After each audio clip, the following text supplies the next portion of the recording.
Hello everybody, welcome back to our Reset Info channel. In today's video, I'll show you how to easily change the graphics quality in Dead by Daylight.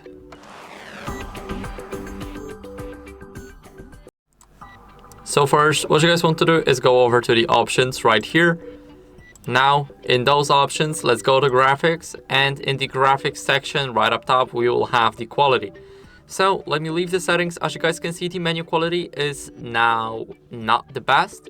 But whenever I go settings and change it to, let's say, ultra, here we can do that. As you guys can see, the quality has gotten much better. You guys can see every single detail here.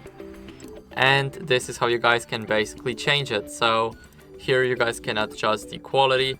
You can go for medium, high, or ultra depending on your PC specs. So that's it. I hope this video helped you. If it did, then leave a like, sub, and a comment, and I'll see you in the next one.